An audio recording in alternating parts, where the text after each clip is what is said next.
Bismillah ar-Rahman ar-Rahim. Assalamu alaikum, rahmatullahi wa barakatuh. Peace be upon everyone who's watching or listening. My name is Kenny Bomer. This is Consider This TV, where truth is made clear from falsehood. I bear witness there's no God other than Allah, and I bear witness that Muhammad sallallahu alaihi wasallam is the final servant and seal of all prophets. We have a special guest coming on today. His name is Bakr Rawlins, and he is the author of the book 2064. Bakr Rawlins, the author of the book 2064, and a very, very interesting story. This very knowledgeable brother, and I'm looking forward to him being on just momentarily. Until then, I want to encourage everyone to check out Viet Slam, and the reason being is because I have a brother in the Houston area who is a Vietnamese revert to Islam by the name of Hamza Bowie. Matter of fact, he'll be a special guest next week, next Monday, for the Reasons to Revert segment, and we'll talk to him about his journey to Islam and what he's done since. He's very active in the Houston area as a member of the Muslim community here, and so we'll have him on next week on Monday for Reasons to Revert. And but he also operates the website Viet Slam, and the Mariam Masjid, the Mariam Center here in Deer Park, Texas, right here in the Houston area, is very active in trying to engage the Vietnamese community in particular. And they're trying to raise $6,000 for their next 3 months of lease and utility expenses. Once again, they're trying to raise, the Mariam Center in Deer Park, Texas, trying to raise $6,000 for their lease and utility expenses for the next 3 months. It's $2,000 a month, obviously. And so I'm going to post the link in the chat for anyone who would like to donate to the Mariam Center. That masjid in particular is I'm a khatib for that masjid, and a few others here in the Houston area. They are one of the sponsors. Viet Slam is a sponsor, and so inshallah, if you can donate to help keep that masjid open, that would be great. Inshallah, may Allah subhanahu wa ta'ala reward you for your efforts. The Prophet Muhammad sallallahu alaihi wasallam said, for anyone who builds a house in a house of worship, that Allah will build a like house in paradise. So this is a great opportunity, especially during the month of Ramadan, to give for the sake of Allah and to help keep this masjid open. Once again, they're very active, trying to reach out to the Vietnamese community in particular. Of course, everyone's welcome there, and we have people from all over going to the masjid as usual. But the brother's trying to reach his Vietnamese brothers and sisters. So I'm going to post the link in the chat right now. And once again, we have a special guest, Brother Bakr Rawlins, author of the book 2064, that will be on here momentarily. And I'm looking forward to talking to this brother about his story. And so I'm going to go ahead and post the link for the Mariam Center right now in the chat for anyone who would like to give for the sake of Allah to help that masjid stay open. Also, I'm going to also post a link for another one of our sponsors, which is the Change for Change Foundation. And I want to say assalamu alaikum to Brother Abu Bakr Sadiq Hussein, who is the founder of the Change for Change Foundation in Ghana. And he had matter of fact, had a water well built on behalf of my son, who passed away last June, for Sadaqat Zuriya, perpetual blessings for the Day of Judgment. And it's my objective to help this organization with expenses for other not expenses, but to get other water wells built in areas throughout the world where, especially in the Ghana area of Ghana, obviously, where water is scarce, and they have the water supplies that they do have are tainted and filled with animal feces and just not potable. And so we're trying to have more water wells built there as well as other places throughout the world.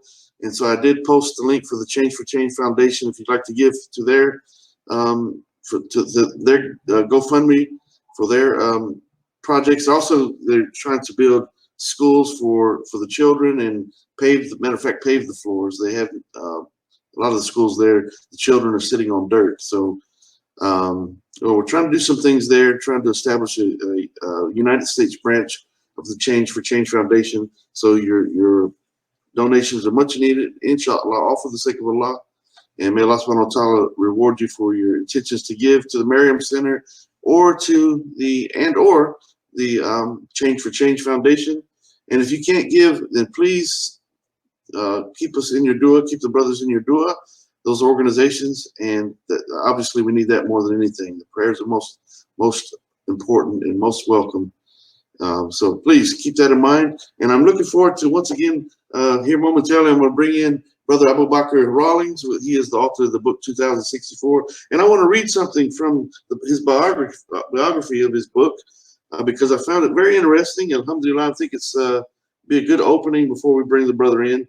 And so let me read directly from his biography out of the book. And just bear with me one moment. And so it says Rawlins is a strategic planning consultant and has assisted rural and urban communities in developing, implementing, and evaluating successful community revitalization strategies. After more than 20 years of providing strategic planning services for governmental and non-governmental organizations, Rawlins is engaged in an exponential global effort to spread Islam. In his book, America 2064, Rawlins examined issues of moral degradation in the United States from the early 60s to today and detailed strategies to address those challenges from an Islamic perspective. Rawlins is the developer of the Miami-Dade anti-gang strategy featuring the award-winning Walkie One Stop, which has shifted the paradigm on how services are delivered to Miami's most challenged neighborhoods by bringing a one-stop victim services center to the doorstep of residents traumatized by gang and gun violence. Rawlins co-authored Planning for Reentry, the 2004 South Florida Reentry Summit, which was used by the White House for its Office of National Drug Control Policy grantees across the country as a tool for developing comprehensive multi-agency reentry plans. Moreover, Florida Governor Jeb Bush appointed Rawlins to serve on the governor's ex-offender task force, which was the vanguard for unprecedented policy changes in reentry. Rawlins currently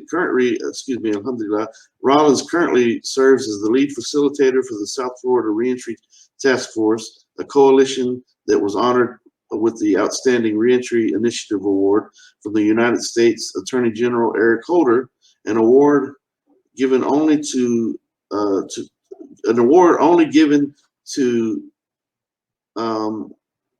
two groups in the nation. So during his tenure as the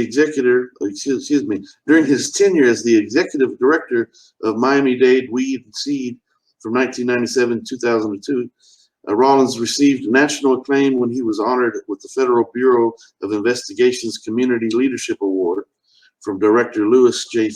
Freed. And he served as a lead executive consultant for Project Safe Neighborhoods from 2003 to 2012, a law enforcement and human services group that included scores of federal, state, and local criminal justice agencies and more than 150 social and economic service providers, all working together to reduce gun and gang violence in the Southern District of Florida.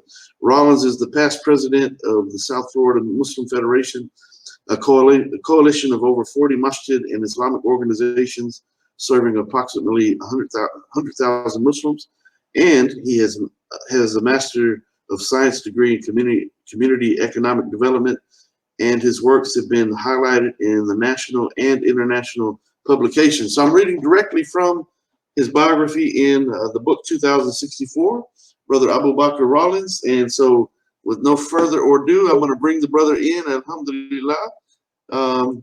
And there he is. Assalamu alaikum, brother. How are you today? Wa alaikum assalam wa rahmatullahi wa barakatuh. Alhamdulillah, man, all is well. Alhamdulillah. I've been looking forward to this interview for about a week. And, I've read through the book. And, alhamdulillah, I think we're fighting obviously the same cause in trying to share the truth and the beauty of Islam. Obviously, that is our obligation as Muslims. And it's more than that, it's our great opportunity. Let me turn my phone off. I didn't realize my. Okay, so alhamdulillah, it's our obligation as Muslims, but it's also a great opportunity. So it's a part of our deen. Dawah is deen. And this brother has obviously been very active. I was very impressed with what I read in the biography. And so let's, brother, let's do this. Let's start at the beginning, and let's talk about your journey to Islam. And what you are you a revert? Let me clarify. Are you a revert, or were you born?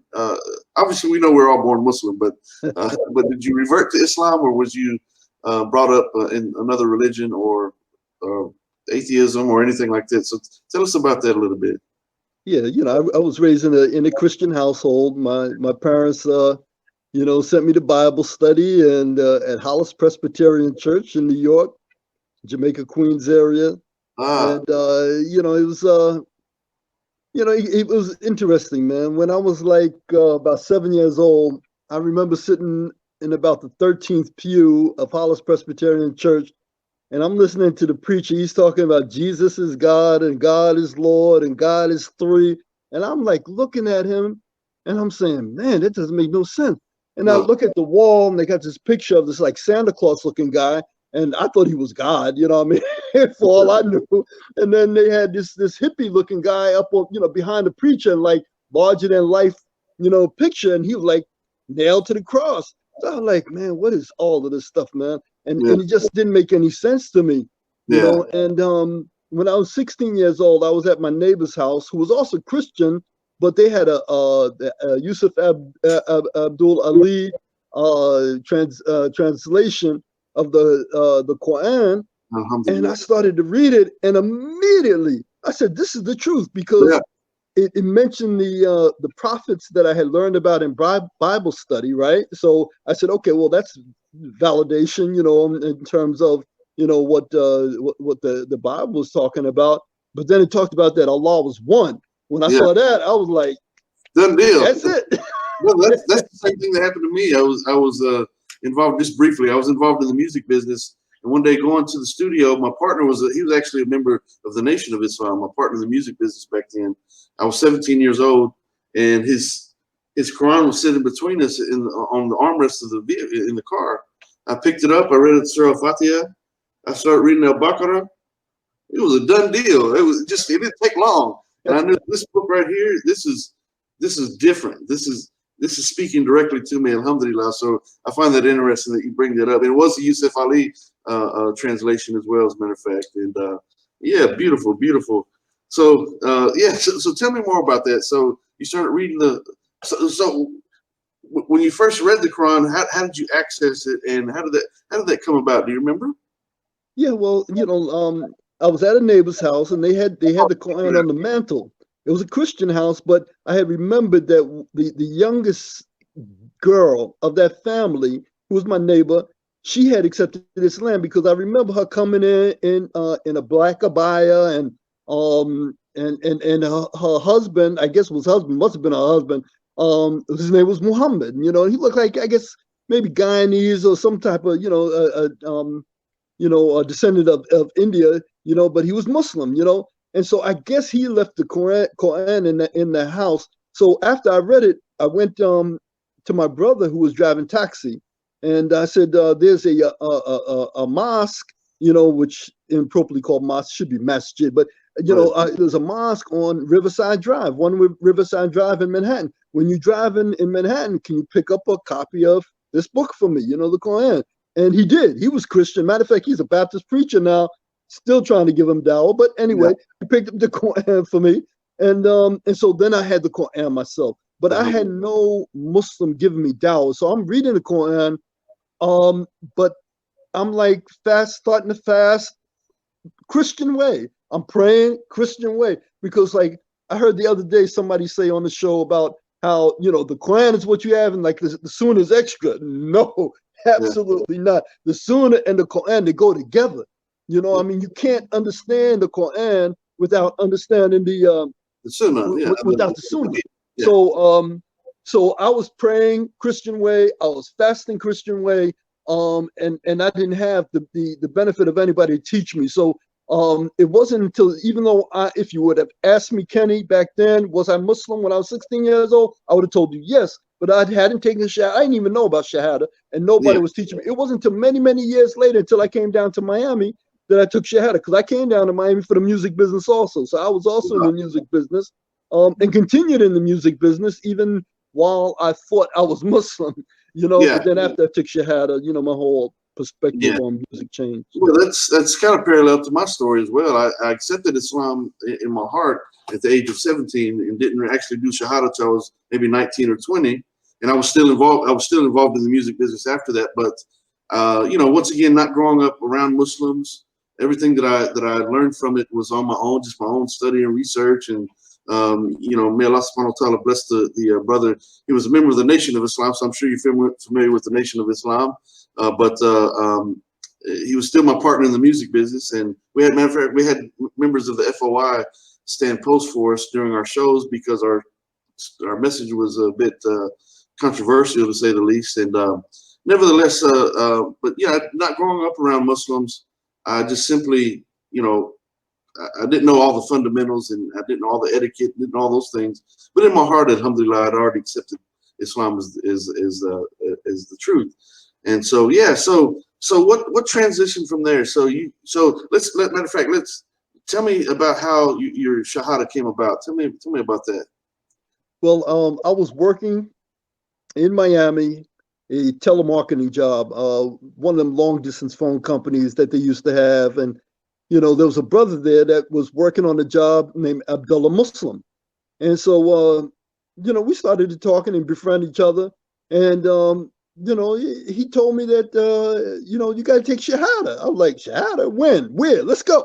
I mean, because I already thought I was Muslim. So, taking Shahada was like, it was not even a thought. And so he said, okay, well, let's wait till Friday. We'll go to the masjid on Friday, Yom Jummah, and we'll take Shahada, in front of the community, and that's what we did, and so we took Shahada, and then he had a bag of oranges. So we took a bag of oranges with us down to downtown Miami after Jummah and passed it out to the homeless. So, I mean, we just, it was a, full dive into, into Islam. So it was a beautiful thing. And the masjid that I took Shahada at was a masjid that's really famous in Miami called Masjid Al-Ansar.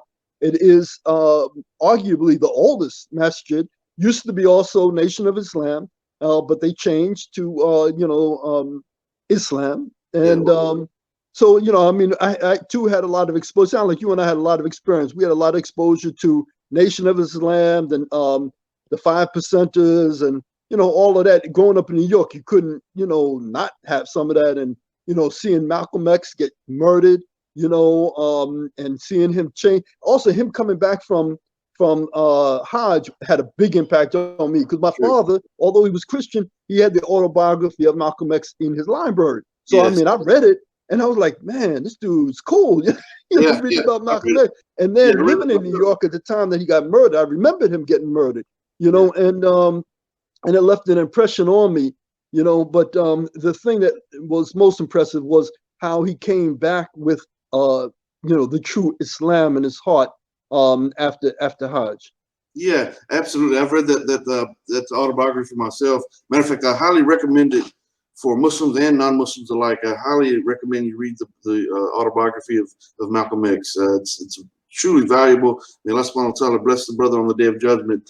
Ameen. Because that whole story is so so important. Like I mentioned, even though my partner in the music business was a member of the Nation of Islam, me being obviously white, but they treated me with so much love and kindness. And it was those brothers right there, even though they weren't, it's not true Islam. It's the matter of fact, we had many debates about the matter after I started learning more.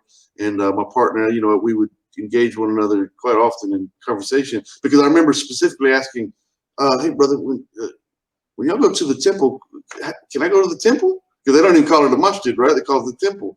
And matter of fact, Temple 45 here in Houston. And he said, no, brother, you can't go. And I was so hurt by that, because these brothers, they treated me with so much love and kindness, but I couldn't go to the temple with them. And I found that to be a little bit peculiar.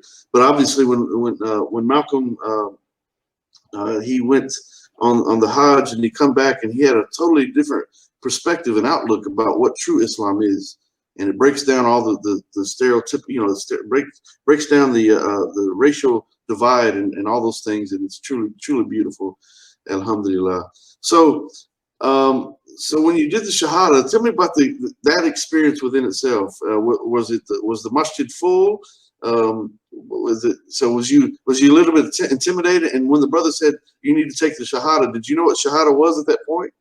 Well, yeah, I mean, basically I did, but okay. I butchered my Shahada. Oh, did you really? I struggled with the pronunciation.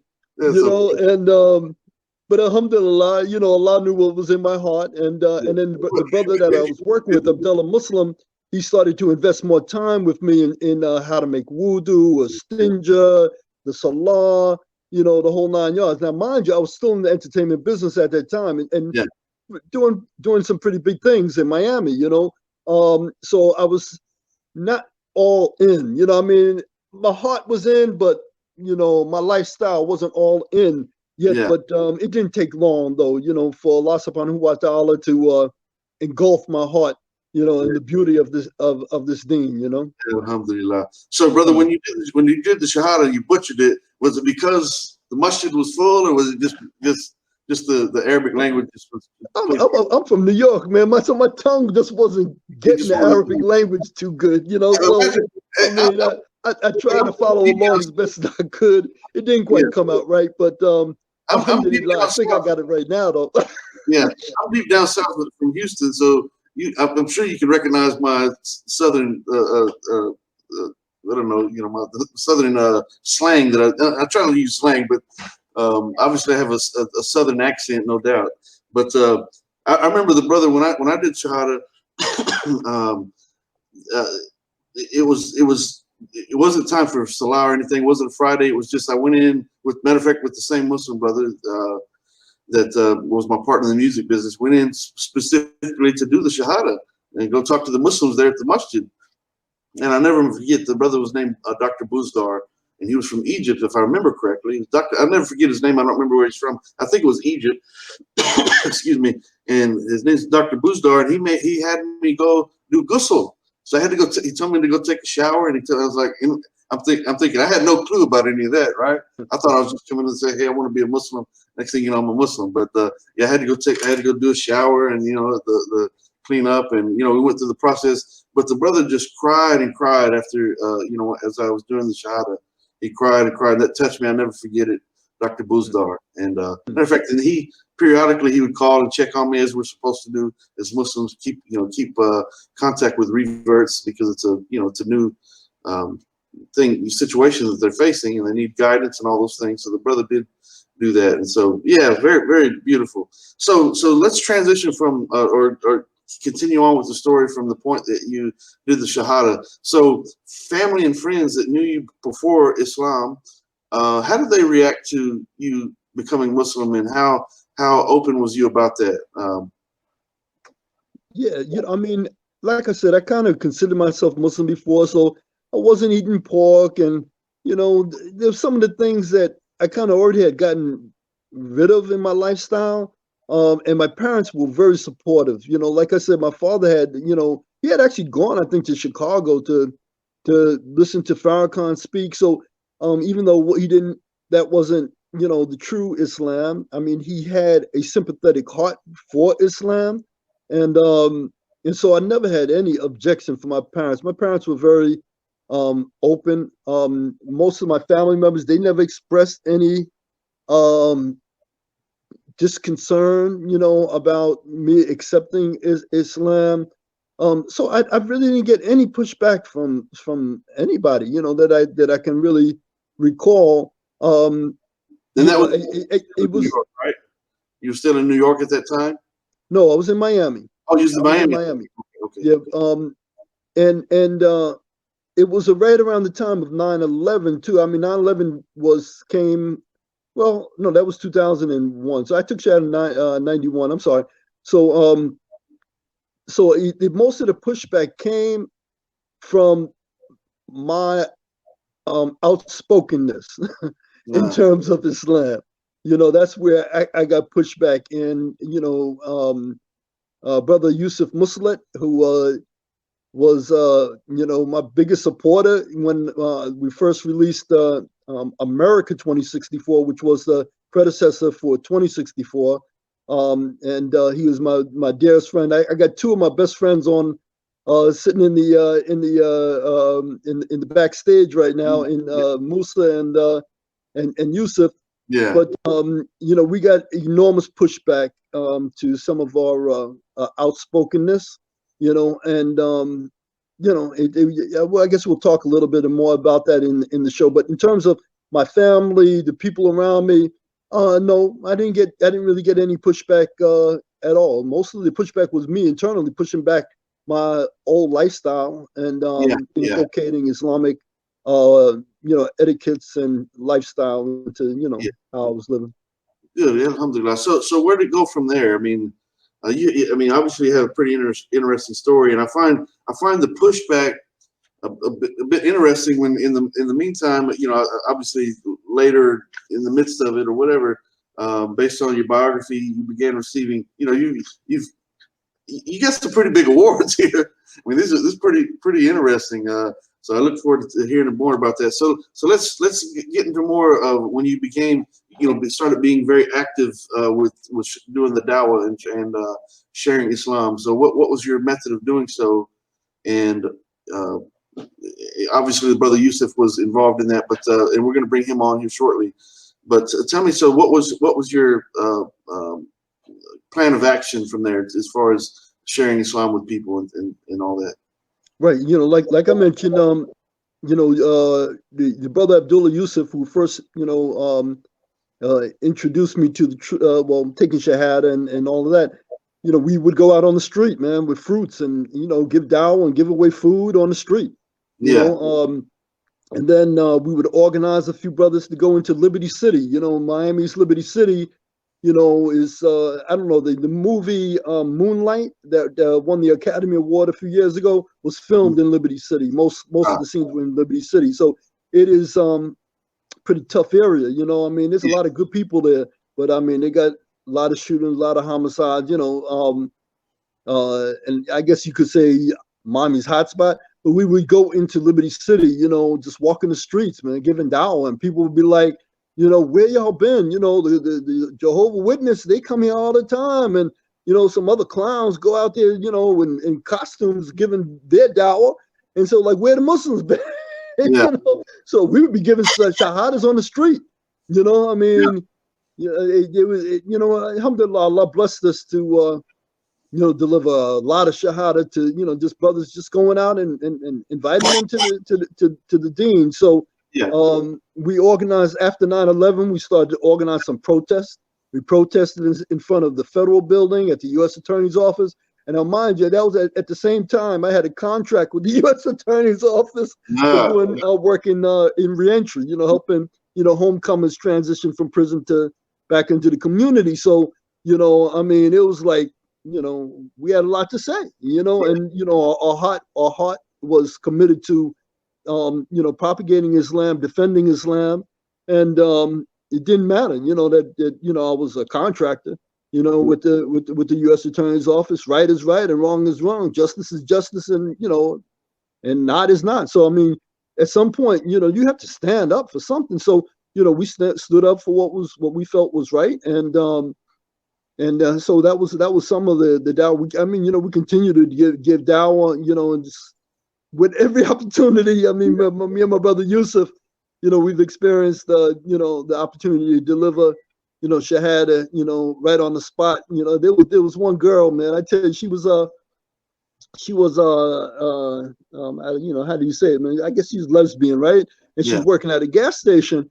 And she sees us in our thobes and our kufi and everything. Me and Yusuf, we had just, sullied Maghrib, and we went to, fill up the car with gas, and she's there.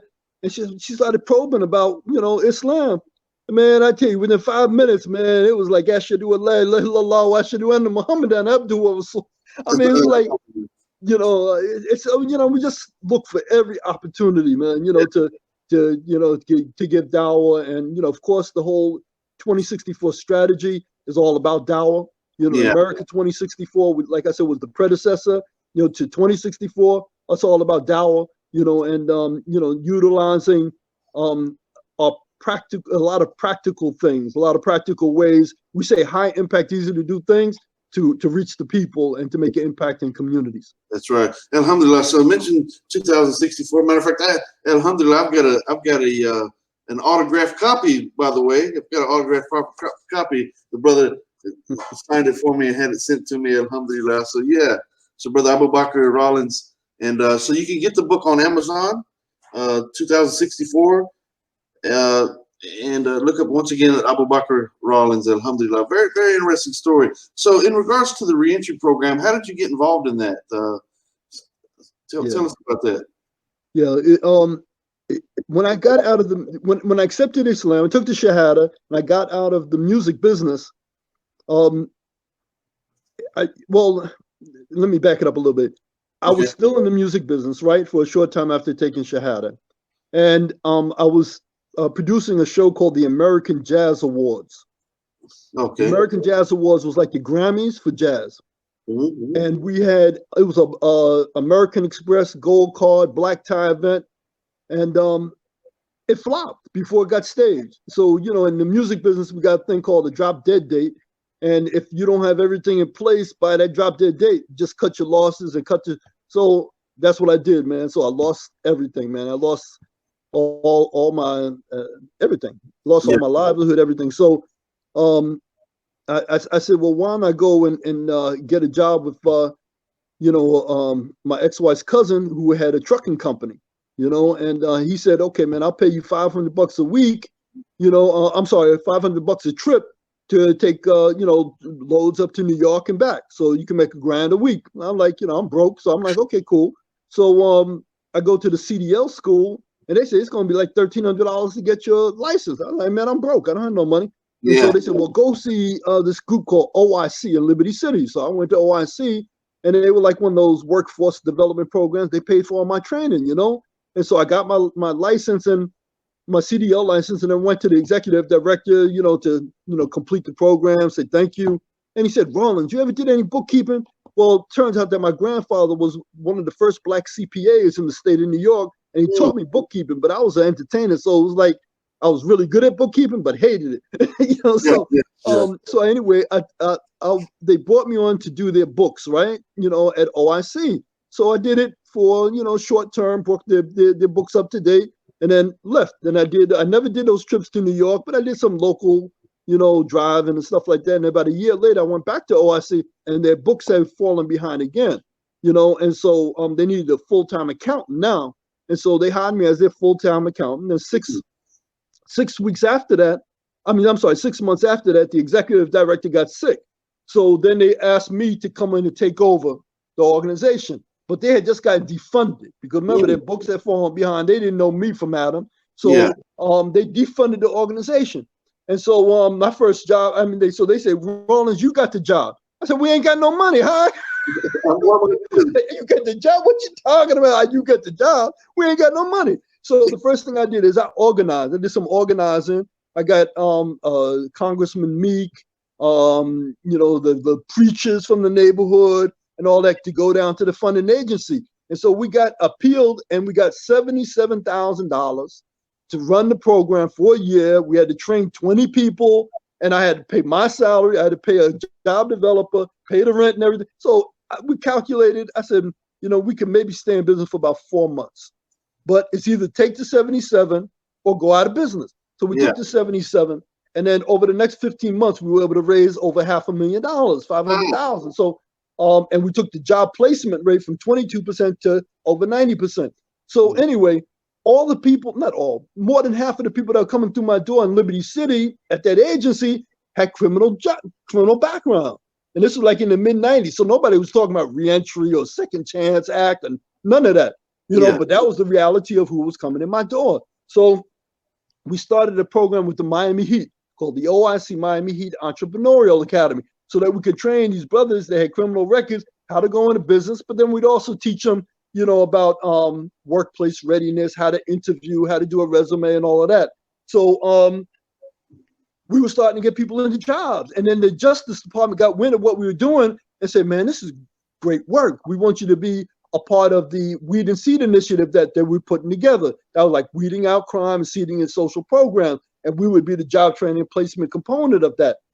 Now, mind you, back in the 90s, the Miami Heat was like the losingest team in history. So they didn't mind to partner with us, but it still brought a lot of cred, to, the nation, about the work that we were doing. And so, so we were a reentry program before anybody was even talking about reentry. And so, long story short, once the Liberty City area was designated a weed and seed site, they needed an executive director. And so they asked me to help them find an executive director, because remember, we were job training and placement. So we identified a few people, and it was like a week before the deadline. I called the special counsel to the U.S. attorney, who was really responsible for the weed and seed. And I said, he asked me, how the search was going for an executive director. I said, oh, it's going great. And I started to hang up the phone, right? And then I said, Patrick, let me tell you really why I'm calling. And I said, I'm interested in the job, right? Yeah.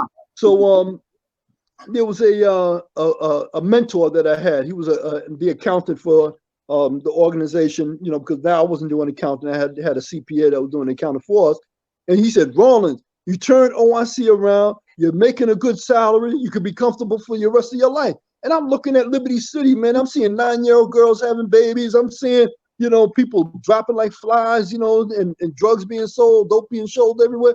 I said, how can I be comfortable? And I'm around all this blight, Yeah. So the day before the deadline, I went ahead and I said, you know what? I'm just going to go ahead and apply for the position. And then, they hired me to be the executive director of the Weed and Seed Initiative. And, by the grace of Allah, man, we had like 7 nationally acclaimed, programs and projects. People in Washington said we were the best in the nation, out of the 300 some odd, weed and seeds. And, got awarded by the FBI, got awarded by, the home office for weed and seed in Washington, D.C. President Clinton was sending me out to, facilitate at conferences and stuff like that. So we had made a lot of noise, man. And, Wow. we were doing a lot of good with reentry, so that was the start, of our work in reentry. I know that's a long story, It's a big a story. long answer to your question, but that's kind of how it all evolved. No, very, very interesting story. Very, very interesting story. I mean, that's alhamdulillah. So where did it go from there? I'm curious as the pushback started, where all the pushback started, but, let's keep it in the timeline. But so where did things go from there for you? And at what point had you, how long was that before you started writing 2064 and had even started planning to write it? Obviously as a writer, in your mind, you start thinking about it well in advance, such as I did. And, or did it just come up spontaneously for you? But so how far before 2064, did you even start contemplating writing this at that stage of the game right there? So with the Weed and Seed initiative and all those things that you were doing there, had you started planning to write at all at that point, or was it still you was just doing what you were doing in the community? Well, it kind of was born out of my my first trip to Malaysia. When I came back to the United States from being immersed in a predominantly Muslim country, I flew into Chicago of all places, and I saw no symbols of Islam at all. In Chicago, it's probably one of the most Islamically developed, I guess, places, other than maybe Dearborn, in the United States. But I didn't see any symbols of Islam, so there was no Arabic writing anywhere. There was no musalla in the airport that I was aware of, at the time. I didn't even see sisters in hijab and the brothers in kufis and thobes at that time. And so I realized that America was Islamically deficient. So that was probably the start of wanting to write the book America 2064. It was really not a book. Well, let me ask you, a strategy. How close was that trip to Malaysia? What brought about that trip to Malaysia? But how close was that to what you're doing with the Weed and Seed program? Yeah, it was because my ex-wife, we had been conversating, online, and so I went to go meet her family. Oh, I see.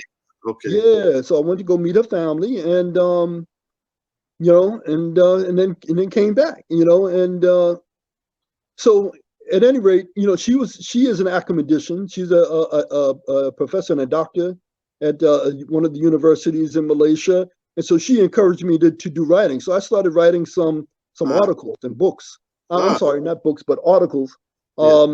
that got published, and I started doing presentations in Malay. I was getting invitations to go back to Malaysia to present my articles, and so then I was kind of like in that writing mode, and so I wanted to take my 20 years of experience in strategic planning for the government and as a consultant and weed and seed and all of that, and put it to work for Islam.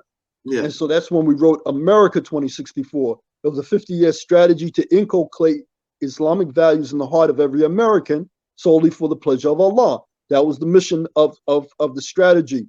And that was the predecessor to that, America 2064. That was the one that came before that. That book came about because of some of the pushback. So anyway, after I released America 2064, I lost my contract with the U.S. Attorney's Office. Okay, so after 10 years of consulting, after American 2064, they find in a nice way they cut off my contract. I was like, okay, cool, yeah. And then so that's where the pushback began, obviously. That was the beginning of the pushback, and then and then I started to see some pushback from Muslims too, because they were like, we comfortable in America. We left the Islamic country, a so-called Islamic country, to come to America. We don't want the Sharia. I'm like, subhanallah, and Brother Musa, who was in the backstage, he can tell a story about when he gave the book 2064 to the deputy imam in Iowa. It's like they didn't want no part of Sharia. So anyway, then my brother Yusuf, man, CARE, the Council for American Islamic Relations, they were hosting a press event, and this was right around the time of the release of my book.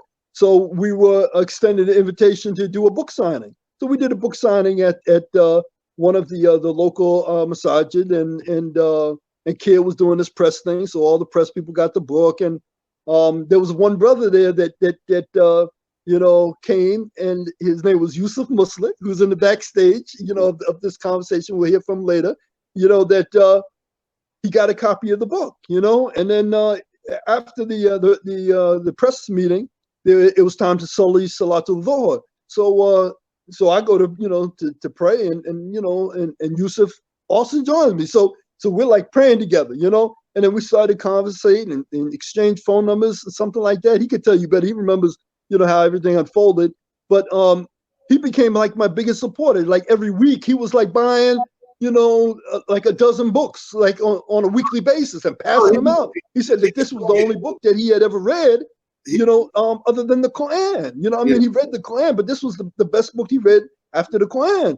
And of course, Hadith and all of that. So after all the Islamic knowledge, but he, and so he was like buying them and giving them away. And I'm gonna put him on blast. Today he bought another 95 copies of the book.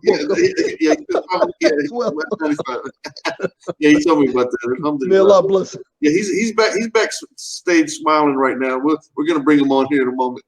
But it seems like anyway, man, I tell you.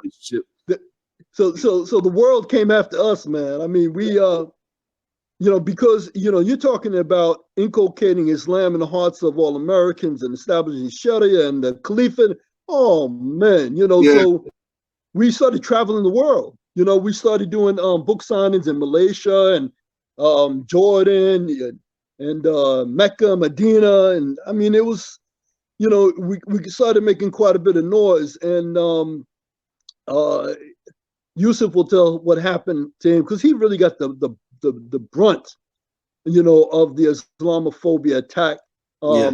And so I don't know. You're the host, so you can bring him on when you want. But he really bore the brunt of it, and he faced some serious charges, and you won't even believe why, man. I don't want to steal his thunder, man. So I'm gonna let him talk about it when you bring him on. But that was the start, of the major attacks that we started to see from the Islamophobia network. And the attacks didn't stop. Well, still the attacks continue, but Musa, being connected with us too, he got exposed to some of the attacks, but the biggest one came from the Zionist regime. Yeah. The Zionist regime sent folks over to the United States, and they, I don't know if you're ready to hear that story, but yeah, tell us about that. Absolutely. Okay, so anyway, we got a call. I think Yusuf was the first one to get the call, saying that there was a journalist in Palestine that was living in Turkey that wanted to interview 10 of the most influential Muslims in America. And we were on the list because of the book. So we we accepted the invitation. You know how it is, man. Somebody wants to hear about the book, hear about the story, and they're Muslim, they're from Palestine, why not?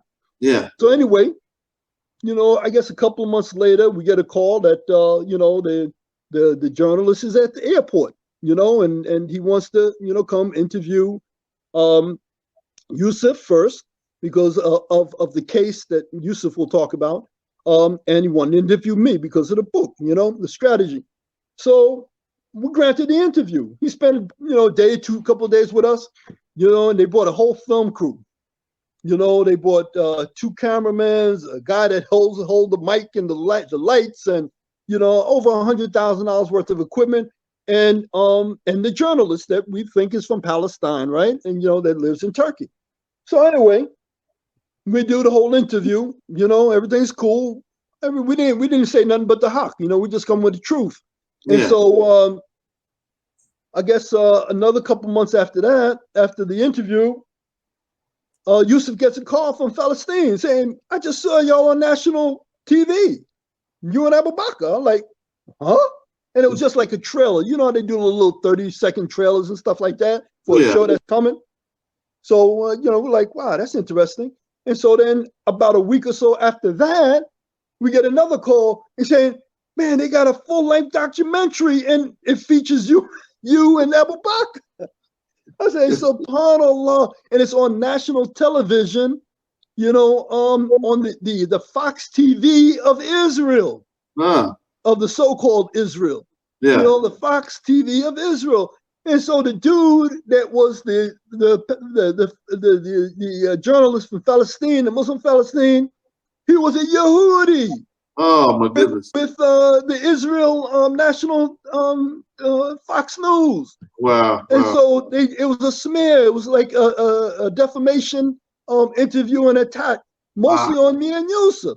So Jihad Watch and all of the whole Islamophobia network, they put us on blast here in the United States. But the thing is, the whole thing was hot. We weren't talking about nothing but the truth, just Quran and Sunnah. So they couldn't say, nobody could really say nothing because it was nothing outside of the Deen of Al-Islam. And, and Allah is the best of our protectors. Right. So whatever we had to say, Allah protected us, but we felt the full brunt of the $205 million Islamophobia network and the Zionist regime. And brother, we still here standing to talk about it, unafraid, of anything that the Zionist regime or the Islamophobia network can bring. Because we got Allah subhanahu wa ta'ala. What you got? Absolutely. Man plans and Allah plans, and Allah's the best of planners. Alhamdulillah. Very interesting. Very interesting. I'm looking forward to bringing Brother Yusuf and Brother Musa on as well.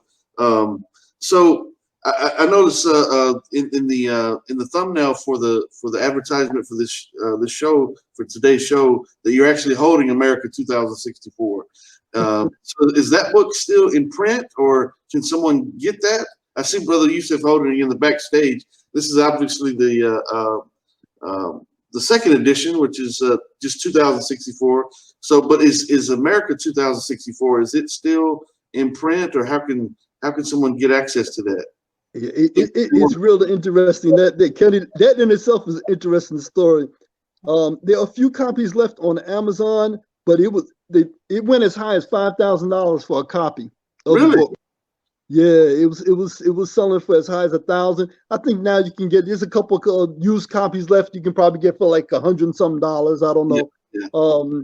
But yeah, it's out of print.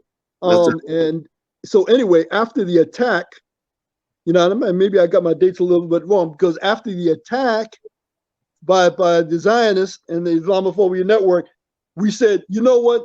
Instead of this being a American strategy, we're coming back with a global strategy. They attacked us on a global platform. We're going to come back with a global strategy. And so that's when we came out with 2064, Yeah, which is a global strategy to restore the caliphate and yeah. to establish Islamic Sharia Yeah, control. when people start hearing that, obviously they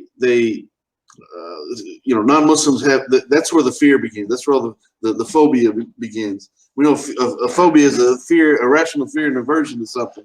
So basically, they're in fear of something that they simply have limited knowledge or maybe no knowledge at all of, or the knowledge that they have is distorted, which is the reason for my book, Alhamdulillah, consider Islam Disproving the Patriots of Propaganda, because all the Islamophobic rhetoric and bantering and just the propaganda that we hear just relentlessly, it's everywhere, matter of fact. And so it distorts people's thinking and their views about Islam. So when they hear something like caliphate and they hear Sharia, trying to establish Sharia, so let's talk about that for a bit, because obviously, from our perspective, we're following Sharia when we're doing our prayer. We're following Sharia when we're being kind to our neighbor and going out into the community and trying to help people that are coming out of the prison and passing out oranges and food to the homeless. That's Sharia. That's part of the Deen of Islam. That's part of what we're supposed to be doing as Muslims. And what is interesting, you said something about kind of a bit of a pushback from Muslims from other areas, from other countries, who come here, and nothing against them by no means. I'm sure that, obviously they have their own tests and trials that they go through, but a lot of times it causes people, especially when we hear so-called attacks from Muslims in the media, so-called terrorists or whatever that have done things. I'm not saying these people aren't terrorists. It's basically we're dealing with propaganda, so we don't know what to accept or what to reject sometimes. But when we hear these types of stories, it makes Muslims a lot of times want to kind of step back and I don't want to say hide in the shadows because that sounds spooky, but step out of the limelight somewhat and just kind of blend into the Western society, blend into the melting pot of the United States, and kind of play a low key role. But we know as Muslims, for one, we're not trying to force Islam on anyone. We can't do so. That's foolish. It's foolish. We can't force someone to play on our football team, for instance, if this person doesn't want to play the game at all. How effective are we going to be? How successful are we going to be if we're trying to force someone to be a part of something that they don't want to be a part of at all? So obviously that's out the window. That's absurd to even think that we would do such a thing. But there's people out there that believe that it's true. So when you start talking about Sharia and implementing Sharia law and all those things, it becomes a reason for backlash and for people to start putting up their defenses. So let's talk about that and what you're truly trying to establish with the book. Obviously, the book America 2064 and the follow up to it, 2064. Tell us about the book. Obviously, when I glance through it, I'm seeing subheadings that are basically breaking down as I look through Dawah, the 5 pillars, embracing Islam, my father's religion, the way to paradise, people of the books. So there's subheadings that are breaking down key points that, breaking down misconception after misconception, misunderstanding after misunderstanding throughout the book. So let's talk about that and what you were hoping to achieve with the book, obviously. Okay, well, again, the book is really a strategy more than it is a book. So it's practical things that we can do to get to the point of implementing. It's a step-by-step guide to getting back to the caliphate and implementing the Sharia. So if we do these things on our local level, in our families, in our homes, in our masajid, in our communities over the next 50 years, we will be in a position to reestablish the caliphate. So it's a five-pronged strategy. It's Islamic awareness, it's family development, community development, economic development, leadership.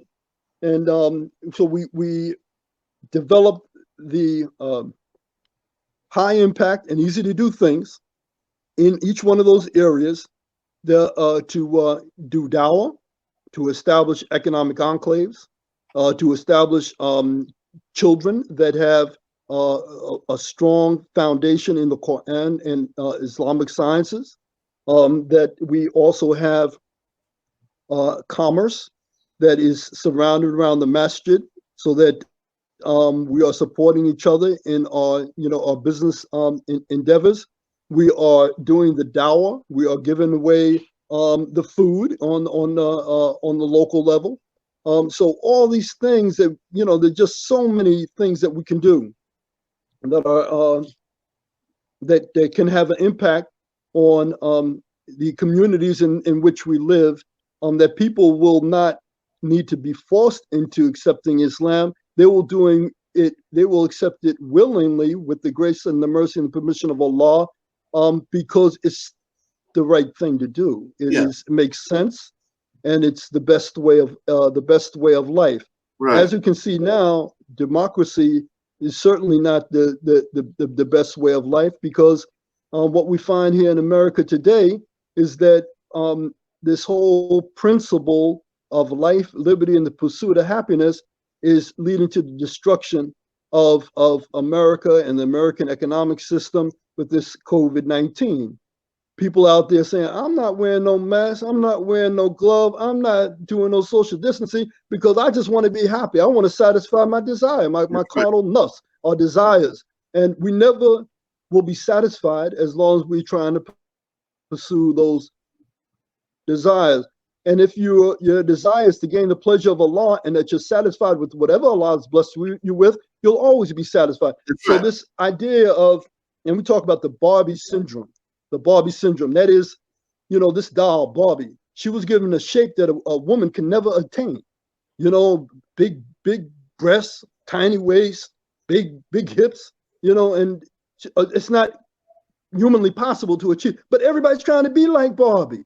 They're dyeing their hair, they're getting liposuction, they're spending billions of dollars on beauty supplies, and even in some of the Muslim countries here too, whitening cream, take away your pigmentation, and so because they feel that Barbie's got everything.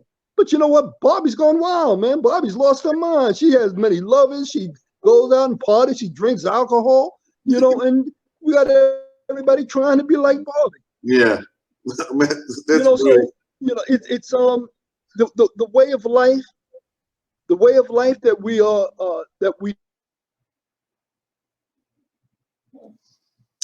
looks like we're you still there, brother? Looks like he froze there. So once again, I'm interviewing Brother Abu Bakr Rawlins. He is the author of the book 2004. You can find the book on Amazon, 2064. And the brother's he's very accomplished, very, very, very, very interesting biography, as a matter of fact. So once again, 2064. Looks like he may have to go. Looks like we lost signal with him, but let me pull him out and try to bring him back in, and we'll see what happens. So he may have to actually log out and log back in, inshallah. So I'm gonna actually, he had to. So we lost signal with him momentarily, but we're gonna open up the panel to some discussions. We're gonna bring in some brothers that are regular members of the panel, and some close friends to Brother Abu Bakr. And he is the author of the book 2064. And a matter of fact, I'm lucky to have alhamdulillah, I have an autographed copy of the book that the brother sent me. And very, very, very interesting. And so he's talking about Sharia, implementing Sharia over a period of 50 years. In regards to that, the Pew Research Center states that by the year 2050, that Islam will equal Christianity, the number of followers. And by the year 2070, Islam will surpass Christianity in the number of followers. So it'll be the largest religion throughout the world. Islam is the fastest growing religion in literally every country in the nation, in the world, and the most of the reverts to Islam are women. And so you can find those figures in with the Pew Research Center. Matter of fact, I mentioned that in my book, Consider Islam Disproving the Patriots of Propaganda. So what we're trying to do is just simply open up people's minds to hearing about Islam. This is part of our obligation as Muslims to share Islam with people, but we do it in our communities and trying to help people who are oppressed and trying to help your neighbor and being kind to strangers and all those things. So that's Sharia. So I don't want people to be in fear of the terms Sharia, because simply Sharia is following the 10 Commandments, by example, following the laws that God has given mankind, that's going to guide mankind to what's best if they set aside their own inclinations and selfish desires in order to live in the obedience of our Creator, who knows us better than we know ourselves. So as we wait for Brother Abu Bakr to come back on momentarily, I see Mindy Domer. Yes, Mindy Domer, I'll be more than happy to send you an autographed copy, inshallah, and God willing. And yes, I will do that. And Mindy is an atheist lady that we were pleased to have on last night in our discussion on last night's show. And so we see people.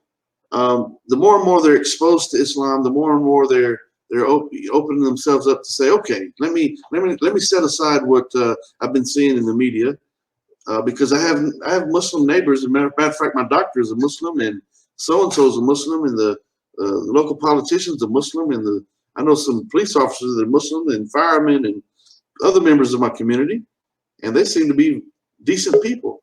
So we do have Brother Abu Bakr Rawlins coming back. Assalamu alaikum, brother. Welcome back to the panel. Salam wa rahmatullahi wa barakatuh. Man, we just lost the connection, man. We talked about implementing the Sharia. Shut it down. You start talking about that, here they come. So, SubhanAllah. yeah, I was trying to clarify, a little bit about what Sharia is. Trying to break down the fears and the misconceptions about what it is. If we followed it, everything would be far greater, because it's better for the individual. It guides you to something that's more pure, a lifestyle that's more pure and unselfish. You remember people that are in a worse situation than you are. So it's better for the individual and better for society as a whole. Talk about that a little bit, brother. Tell us a little bit about what Sharia is, and how we would all benefit by following Sharia. It's a legal framework. It's a total way of life. Yeah. It's a total way of life. Everything that you can think of is explained in the Quran and in the Hadith of Rasulullah sallallahu alaihi wasallam. Everything, even the way that you use the toilet, the way that you interact with your wife and your children, how you pay debts, and how you engage in contracts whenever you do business.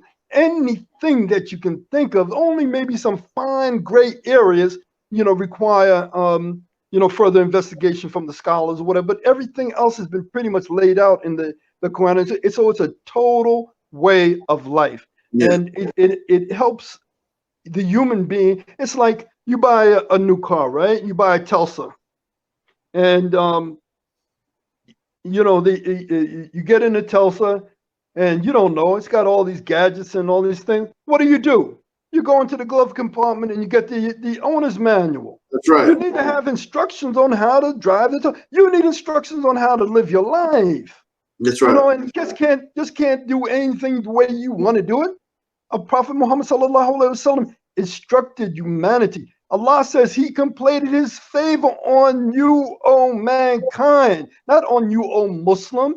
On you, mankind, and your religion, your way of life is Islam, al-Islam, period. So who are you to say that you got a better way of life than the one that created you and everything else? Yeah, yeah. Obviously, Allah says in the Quran that He's closer to us than our own jugular vein. So He knows each individual better than we know ourselves. So He knows what's best, and He's given us a complete and comprehensive guide to following that roadmap to success, which is the Quran. Alhamdulillah. If people will open themselves up to just simply look, read the Quran, read the Quran, like this brother did, like I did. As soon as we start reading, now we've been influenced by Christianity at this young age, but we sitting there, and the same thing with me in the church, like, what in the world? This preacher in Angleton, Texas, he just condemned all these Muslims and Jews. I talk about it in my book. Condemned all these Muslims and Jews to hell because they don't believe how he believes, what he believes in Angleton, Texas, and he just condemned everyone. And I couldn't wrap my mind around a merciful God that would condemn all these people. That he knew what their outcome would be. He knew where they would live in the world. He placed them there. He knew what who their ties would be. Obviously, we know we're tested through all that. But the Prophet Muhammad sallallahu alaihi wasallam did say that Islam will enter every household before the day of judgment. And so, I'm so grateful that I began thinking at an early age, something's wrong here with this Christianity thing. And that's not an attack against Christianity. There's some very good Christian people in the world, God-fearing people. But anytime we worship something that's created instead of our creator, it's internally, you feel a conflict, whether or not you're willing and courageous enough and honest enough to admit it or not. Every human being knows that something doesn't sit right with you about worshiping someone who has had bowel movements. And this is no offense towards any of the prophets of Allah. Obviously, I'm speaking about Jesus, peace be upon him. People worshiping Jesus as God. When Jesus had bowel movements, he said, of my own self, I can do nothing. I've come to do the will of the one who sent me. We lost Brother Abu Bakr again. Obviously, we have a bad signal there. But yeah, so we're interviewing Brother Abu Bakr Rawlins. He is the author of the book 2064, and he's coming back in right now. Okay, welcome back again, brother. They're at us again. They're trying to shut it down already. That time it wasn't the NSA. It was me. It was I went to go hit the chat button, and I hit the back button, and okay, all right. I can't blame that one on. I can't blame that one on that. That one is on me. The first one, I can't. I don't know about that. All right. Yeah. So, we're just trying to break down the misconceptions about what Sharia is and what it is not. It's nothing. Muslims aren't out to try to get people, not trying to take over your way of life, but simply trying to provide a solution to society's problems in regards to drunkenness and domestic violence and, just on and on and on. I mean, name a topic. Islam has a complete and a beautiful answer for it, a complete comprehensive answer for it. And so brother, let's bring in your I was going to say partner in crime, but for any non-Muslims out there, they might take that. Oh no, don't say that. They're going to come knocking on our door any minute now. So let's bring the brothers in. So we're going to bring in brother Yusuf Muslim. Assalamu alaikum, brother. Also, brother Marshall Gregory, and we're going to bring in brother Ibn Anwar. I think you had the pleasure of bringing Ibn Anwar a few days ago on one of the shows, I believe. And so, assalamu alaikum, brothers in Islam. Wa alaikum assalam wa rahmatullahi wa barakatuh. Wa alaikum assalam wa rahmatullahi wa barakatuh. All right. So, alhamdulillah. So, once again, we're interviewing Brother Abu Bakr Rawlins. He's the author of the book 2064. So, let's tell me the story about how you, Brother Yusuf, came into contact initially with Brother Abu Bakr. He told us a little bit about it, but he said you can probably expound upon it a little bit more. So, tell us about that. Yes, I moved down to Fort Lauderdale. I live in Belgrade. I'm in Belgrade right now. I moved to Fort Lauderdale to put my kids in a Muslim school, Salat Tawfiq.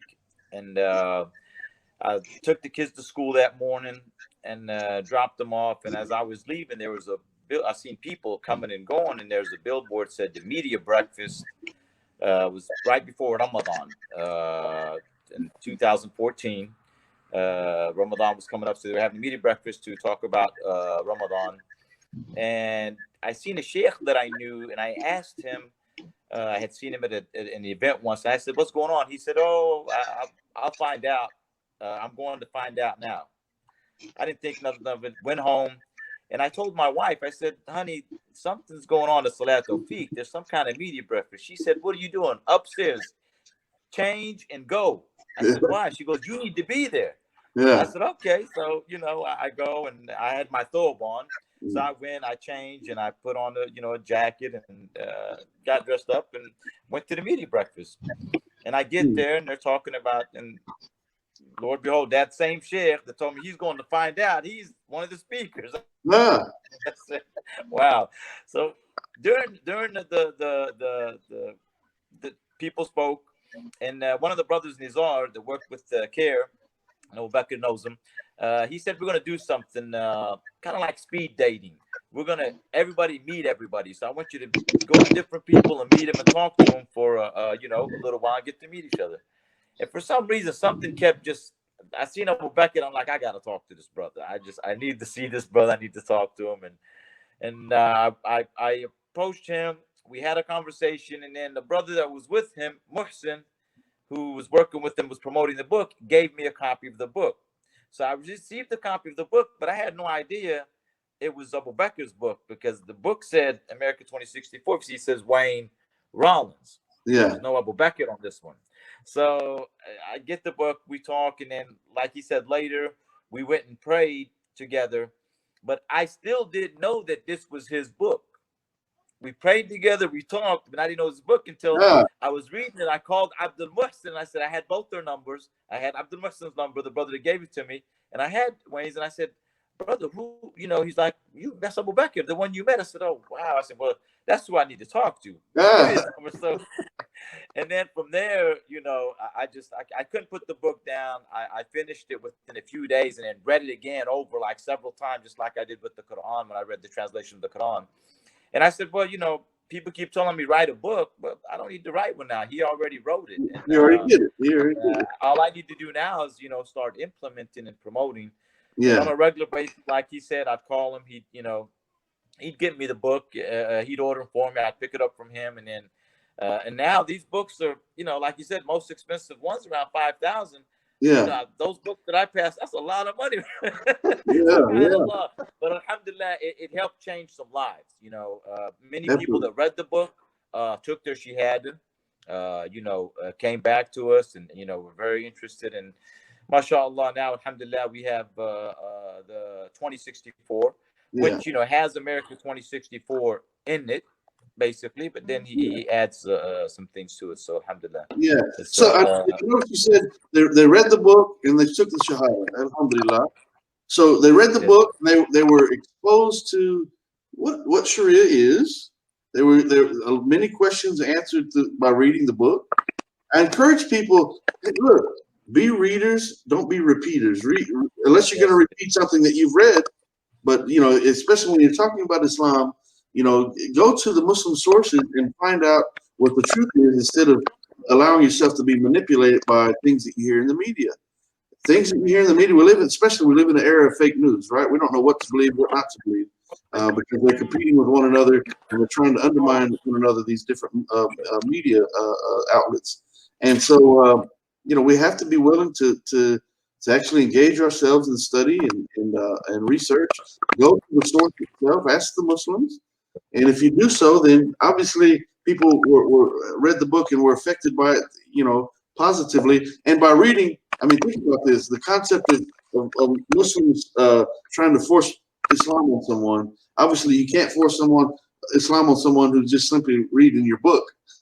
They've done it by choice, and they've accepted Islam by their own choice. So you can't force anyone to accept anything.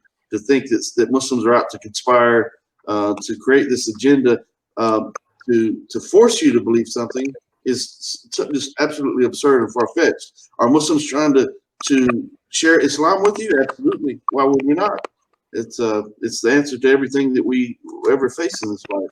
So tell us a little bit more, Brother Yusuf, about how your relationship with Brother, where your relationship with Brother Abu Bakr went from there.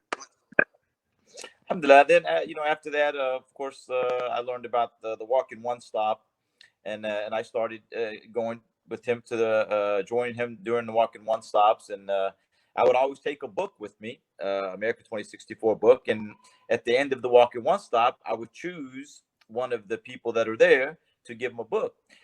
None of the people knew that Abu Bakr wrote the book. That's how humble this man is. Alhamdulillah. Alhamdulillah. The book. They didn't know. Yeah. And, he's he was one of the most humble people that I know. And, I love this brother. I love him, for the sake of Allah. And I have 3 biological brothers, but this brother here, he's just as close as them, along with brother Musa. But me and Abu Bakr just became, inseparable. Yeah. And a year later, 2015, we embarked on an amazing journey to Jordan, to Palestine. I mean, it started when we flew out of Miami. From there, they tried to separate us. They delayed the plane. We get to Chicago. The train stops. I mean, I've never in my life at an airport, train just stops in the middle of it. Couldn't get on the plane that night. They tried to get him on and leave me behind. And I'm like, not without my brother. Yeah. But, it's just the attacks right away started coming. I was very outspoken on Facebook. Rebecca doesn't do the social media thing, but I was doing it, and it was all about, America 2064, about Sharia, about Islam. I'm saying Abu Bakr for president, and and of course we the journey was amazing. We come back from the journey. Abu Bakr came back before me. I stayed a little bit longer with my mother. She was there. I stayed like 48 days. But I get back, and as soon as I get to Miami, they were waiting for me as soon as I got off the plane. I mean, waiting outside the plane. Two agents waiting outside the plane. And they walked me, and, they came there and interviewing and asking me. It's in the book. Rebecca talks about part of it. But, asking me if we went to go meet with ISIS, and did we go to Syria? And I'm like, are you serious? You know where we were. We were in Jordan for 2 days. I posted on social media every day. Was at the masjid at my aunt's house. We went, promoted the book. But the sad thing is they're so afraid of the term Sharia of Islam because they don't understand it, the true Islam.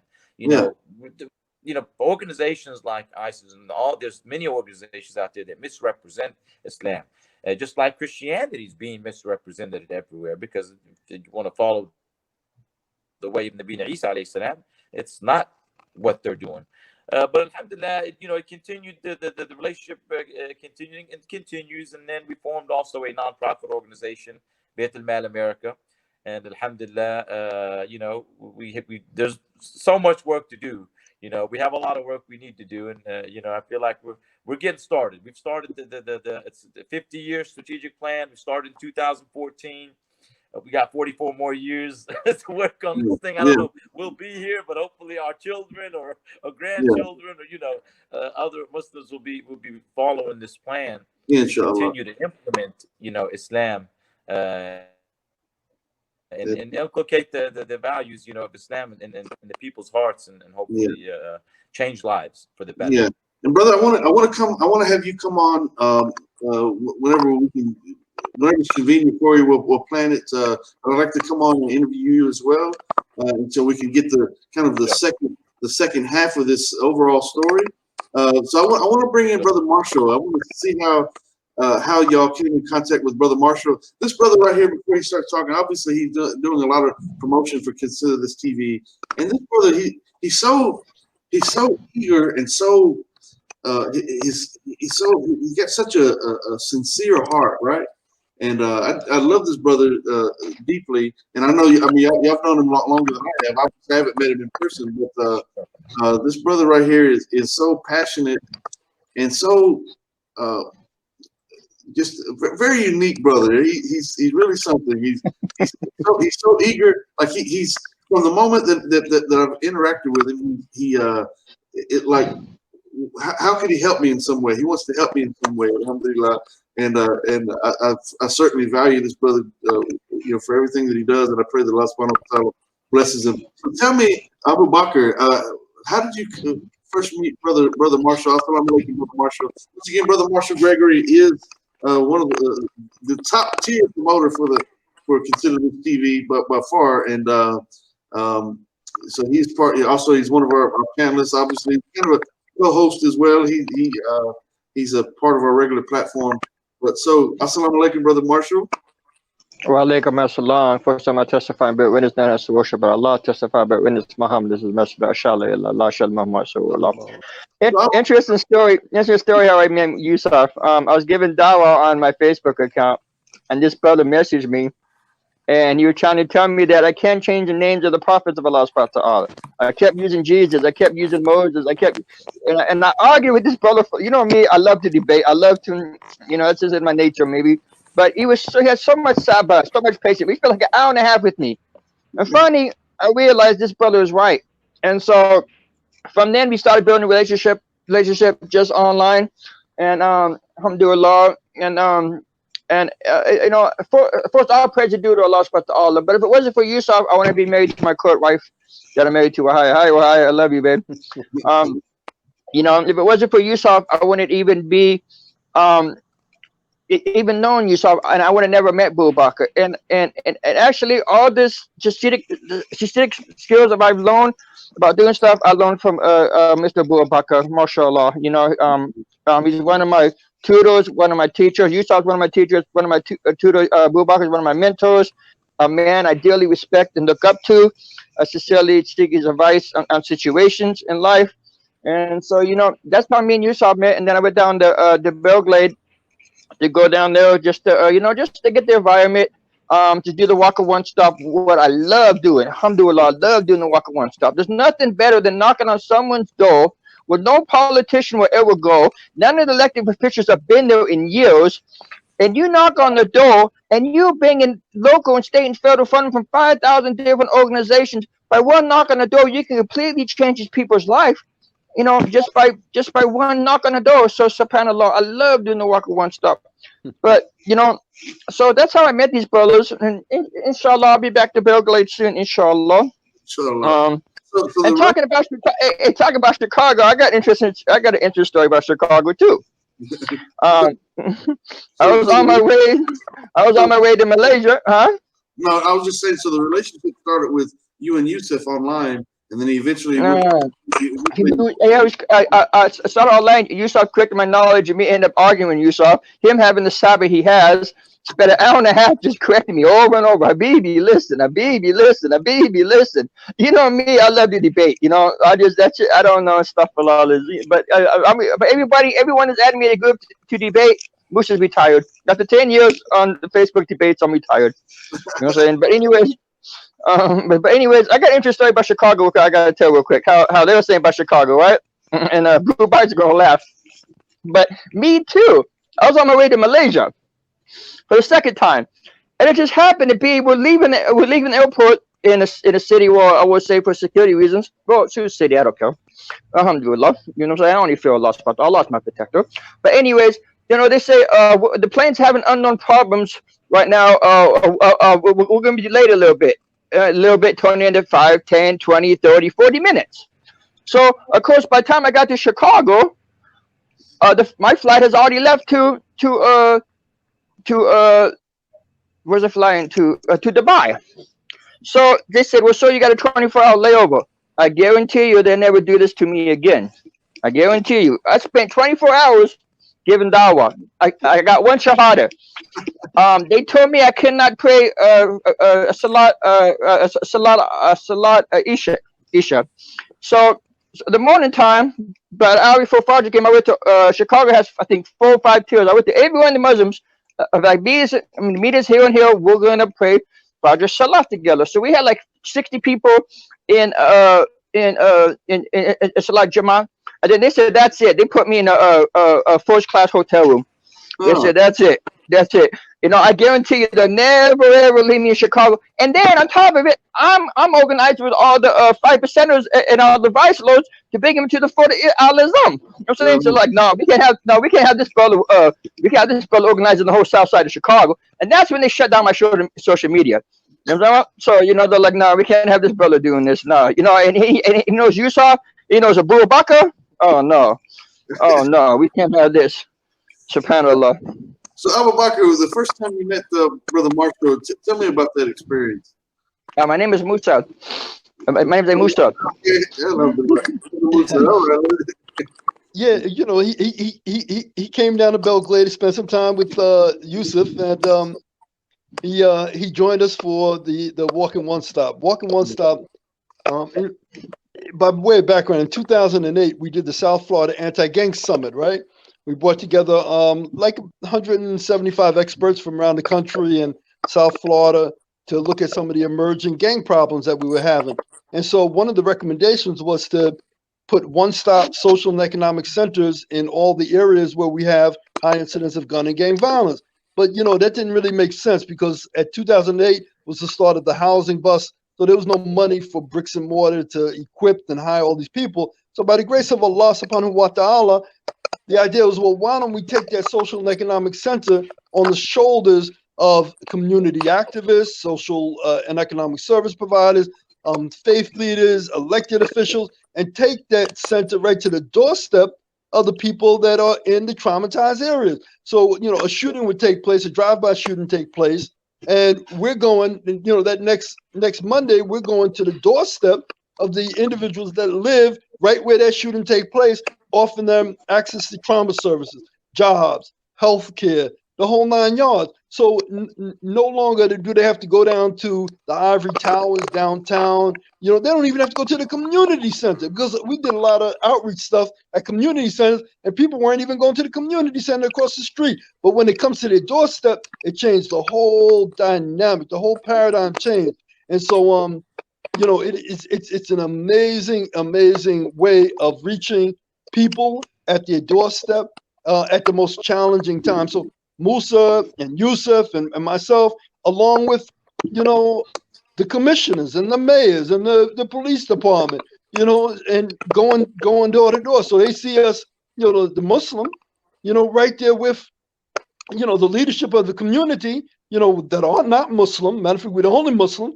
And it's powerful. It's a powerful dawah, but it's a community service. You know, Amnesty International, who has, I think, 7 million volunteers worldwide, they came and they interviewed me about the Walking One Stop, and they said this would be great for all the poor areas around the world. They, you know, Musa, you've been to Malaysia. There's a lot of remote areas, you know, in Palestine, remote areas where people, they don't have access to the resources that are available to them. So this brings it right to their doorstep, and it cuts away all the bureaucracy, all the fat, and just, you know, brings the services and the resources to the people. Yeah, and that's Sharia for the non-Muslims listening out there. It's That's doing Sharia. it too. Yeah, It's Sharia and Sunnah. that's right. That's Sharia right there. That's the Muslims working to help, you know, Muslims and non-Muslims alike. That's part And of that's our yeah. that's jihad too. That's jihad. That right. Struggling and striving in the cause of Allah to make things better for yourself as well as the community, and, you know, just trying to do what's right and what's best for everyone involved. That's Sharia. Please wrap your minds around that. It's the guidance from our Creator, to do what's best for self and for humanity. Our neighbors, people strangers, people we've never even met, going and knocking on someone's doors and bringing all these benefits to these people. That's beautiful. That's Sharia. So alhamdulillah. So we're interviewing Abu Bakr Rawlins. He is the author of the book 2064. And brother, I would like to open up for questions from the chat. If you're listening via Facebook or YouTube right now, we're actually going live through 5 different streams, three YouTube channels and 2 Facebook feeds. Matter of fact, if you're on the YouTube channels, make sure you hit subscribe, like, and share, and also hit the bell. That way you get notified whenever we go live, inshallah, God willing, and share the link with other people and help us build the platform. We're trying to reach as many people as we possibly can while we can before the day of judgment, before each one of us, you know, time's running out, time's like ice melting away. So we're trying to do what we can in this life while we can. Assalamu alaikum. Assalamu alaikum, brother Ibn Anwar. Yeah, Malaysia. I would just like to say a little something about Malaysia, because it was mentioned moments ago. Yes, Malaysia does have some remote places in the country. Malaysia, of course, is a combination of two parts. You have the peninsula, and you have two states in the Borneo Island, right? Yep, some parts are still remote and inaccessible, somewhat, but most of Malaysia are quite developed. I think I am sure Marshall can attest to that. Malaysia, of course, is one of the most developed Muslim countries in the world, and of course, if you're looking at the current global crisis, Malaysia, I think, is doing 20 times better, if not more, than America. Yeah, Alhamdulillah. Assalamualaikum, Maki. Apa khabar? Khabar baik. Yeah. But were you listening about the Walker One Stop? Were you listening about it? Yeah. I think it's okay. My idea with bringing, of course, Bakr America Islamic Organization Abu Bakr founded. Right now, we're in talks with the head of the Malaysian Halal Department to make Bakr America the halal hub of America, United States. But my idea,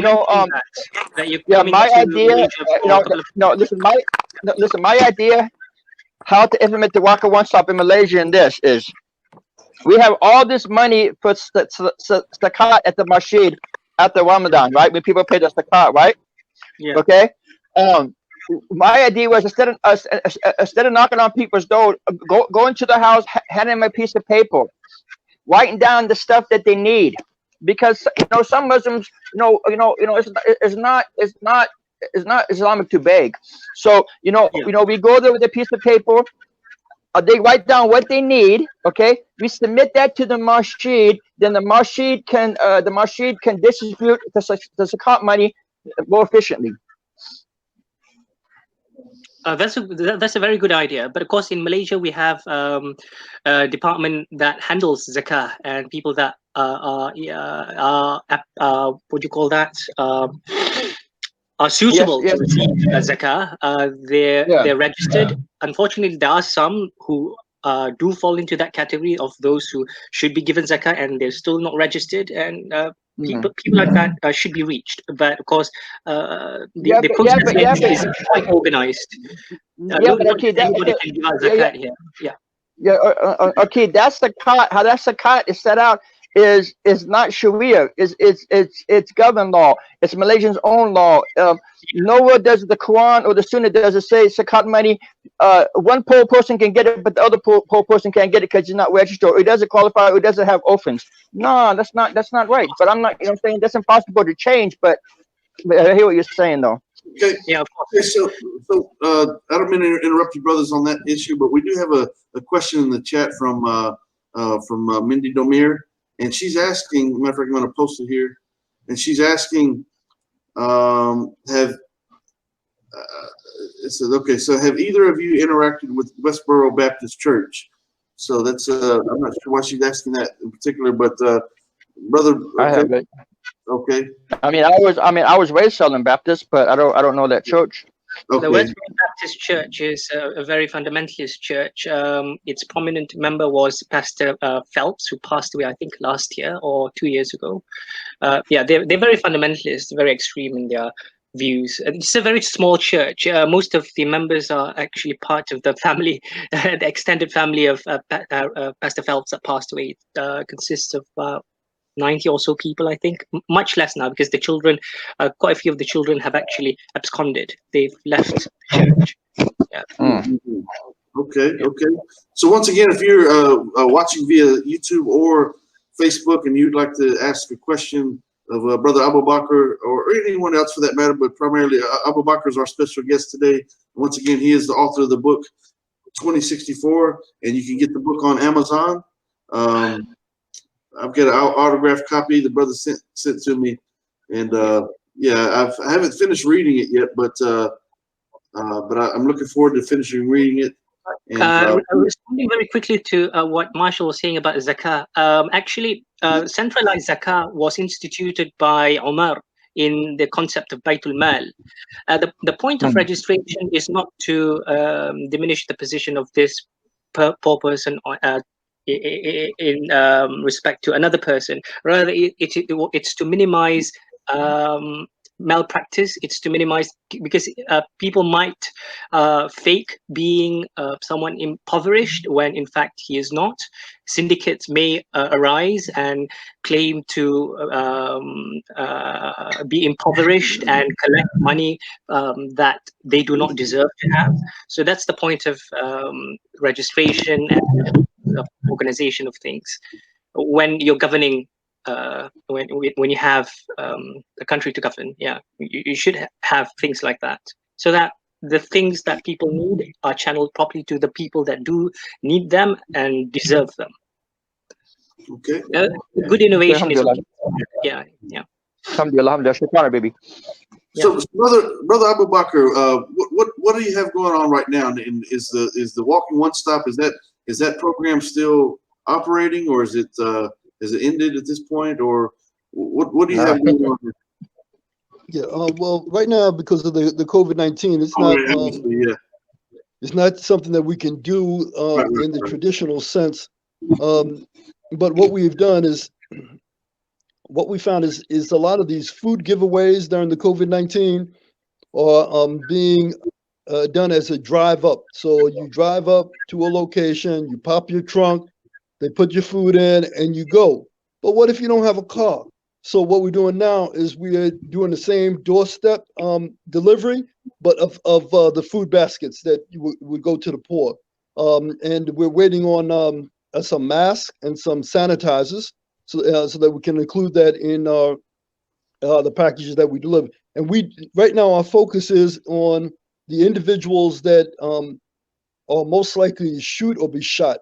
People that are group involved, that the only way that they can make money right now is by robbing, home invasion, carjacking, dice games and all this. So, instead of, just letting that go unchecked, you give them an opportunity, to get access to jobs, get access to social and economic services through our network, and soften their hearts with, the food and actually now we're starting to see, our outreach team is going, to the drug holes, and now they're starting to wear masks.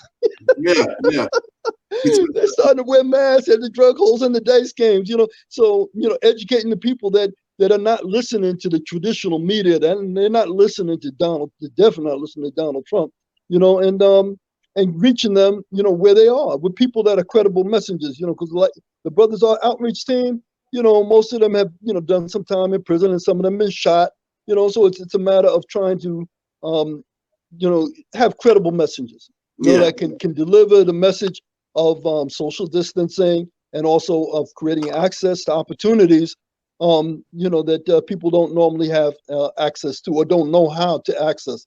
So COVID-19 has opened up some unique opportunities, to do Walking One Stop in a kind of a modified way. Yeah, great. Alhamdulillah. We have Brother Issa James Bell, who is an Australian revert, that has just joined the panel. Brother Issa, assalamu alaikum, brother. Wa alaikum salam.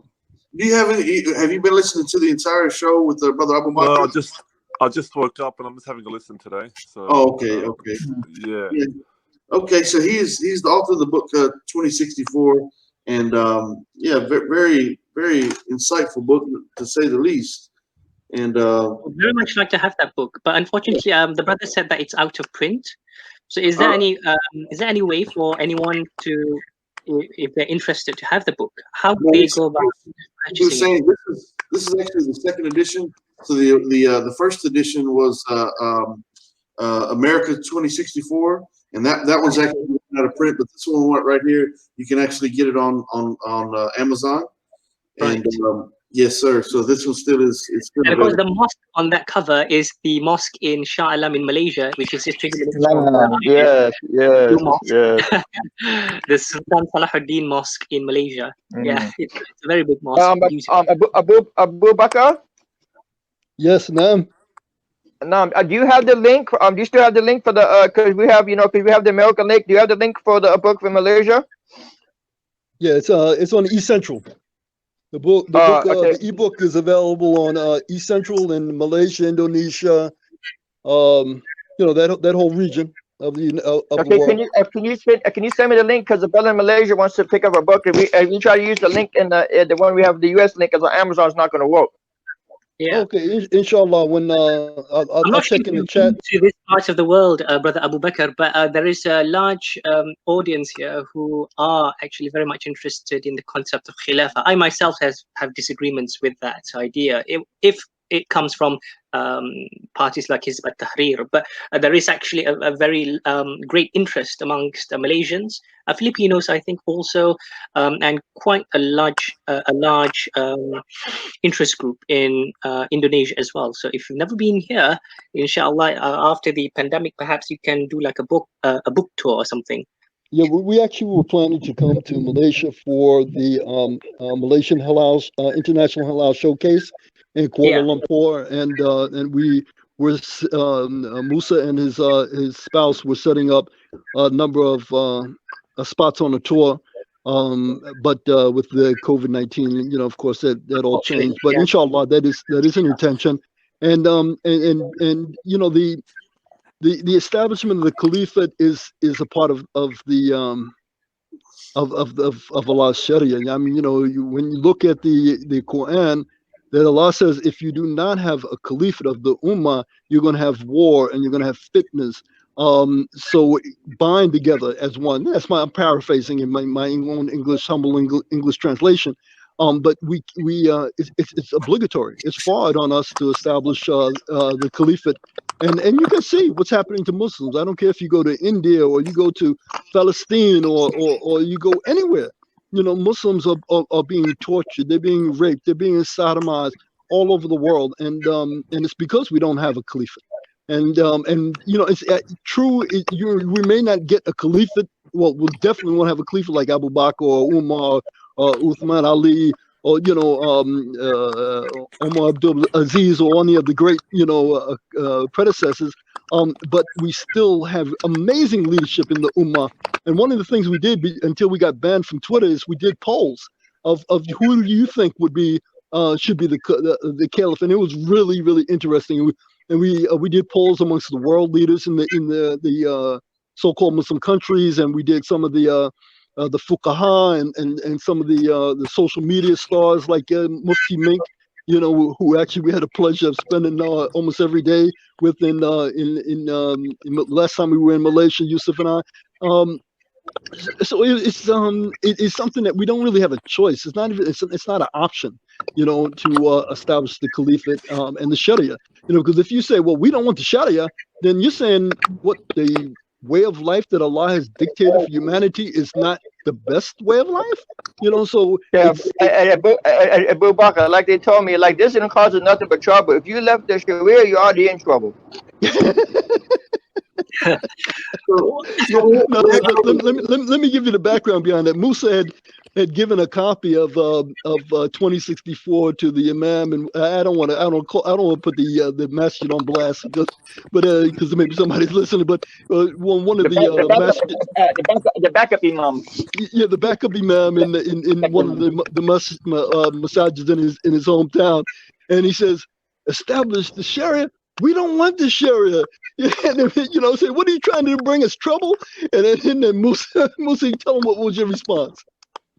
I said, if you're banning the Sharia or don't want to start Sharia, if you're banning the Sharia, you're already in trouble. So my beloved brother from Malaysia, the Sharia and the Caliphate it's not an option. I understand that it comes with a lot of challenges in terms of organization and structure, and there's just so many different challenges. But we talk about this in the strategy, 2064 strategy, how to arrive at a caliphate that is fair and just, and there's consensus, amongst the ummah. Is it perfect? Only Allah subhanahu wa ta'ala is perfect. But the situation that we're in right now is far from perfect. And if we don't take control of the situation, and we don't make some effort to establish the caliphate and the Sharia, then who's going to do it? Certainly not Donald Trump. Brother Abu Bakr, asking from the chat if there's any digital copies available of 2064. I'm sorry. Someone's asking in the chat, Brother Darth, Brother Darth, and YouTube channel. He's asking if there are any digital copies that are available. Yeah, it's available in audiobook, ebook, hard copy, print. It's everywhere in every media. I mean, it's a global distribution. So the audiobook is really interesting. It kind of gives you a different thing, and the ebook I think is actually my favorite version because it has some links that take you to other references and so forth. So yeah, it's available and it's cheap, man. I mean, the ebook is on Amazon like $2.99. It's Yes. Brother, Yeah,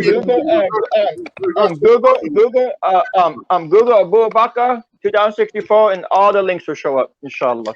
Yeah, so about the Khilafah, my 2 cents is that it is something that we derive from the Sunnah of the Khulafa Rashidin, of course, Abu Bakr, Umar, Uthman, and Ali.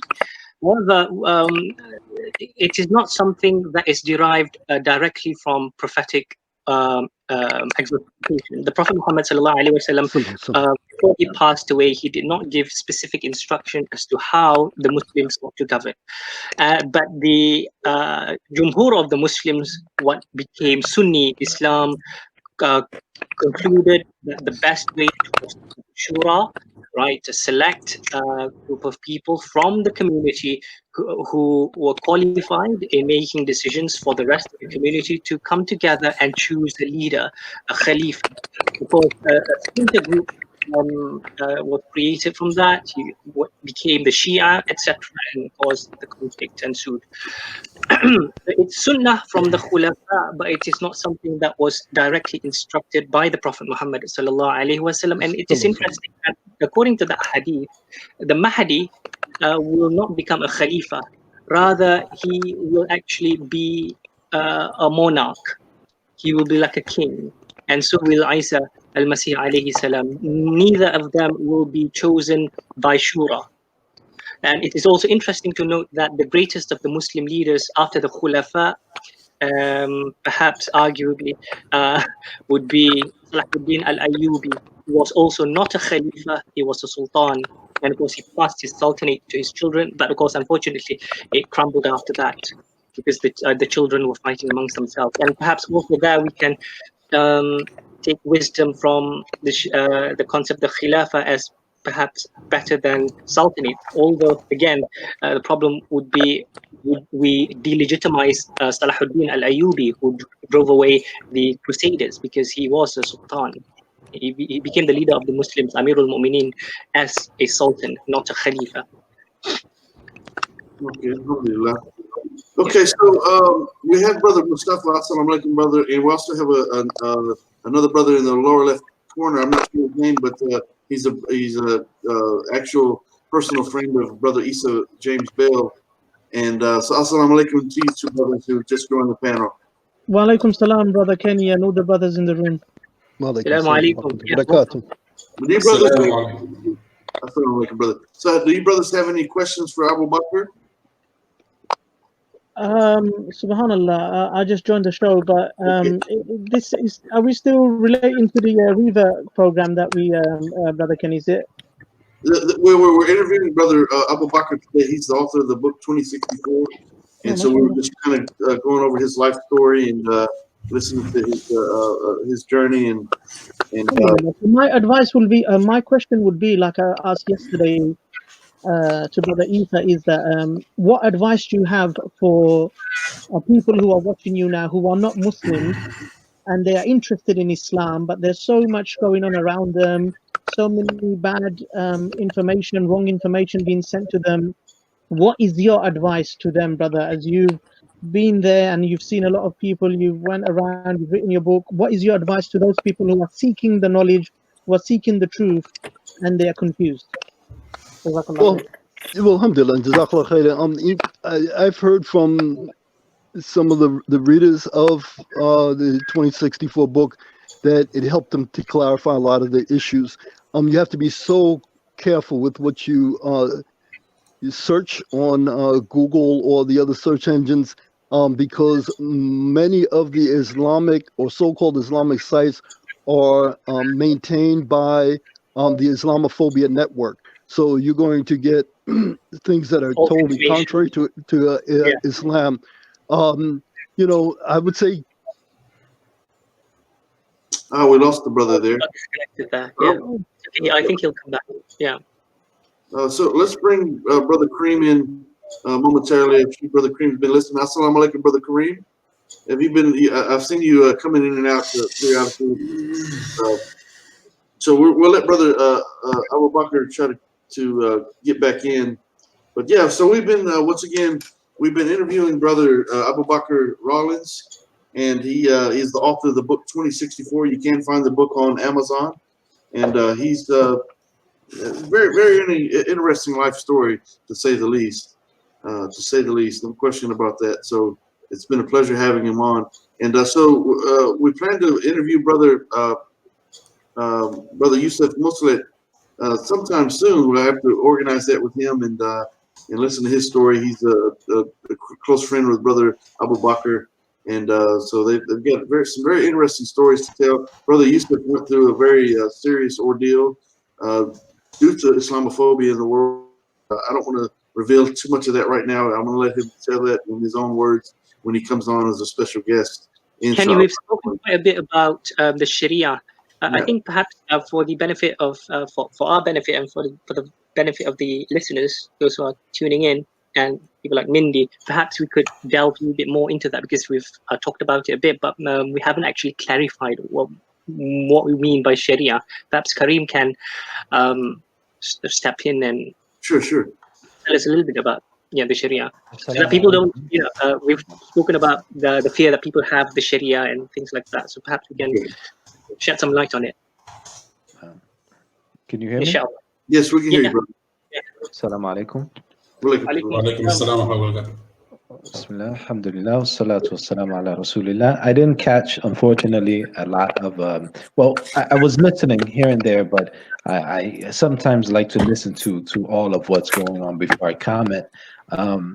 I would say that, to be completely honest, and I hope brothers can respect an honest person, not a yes man,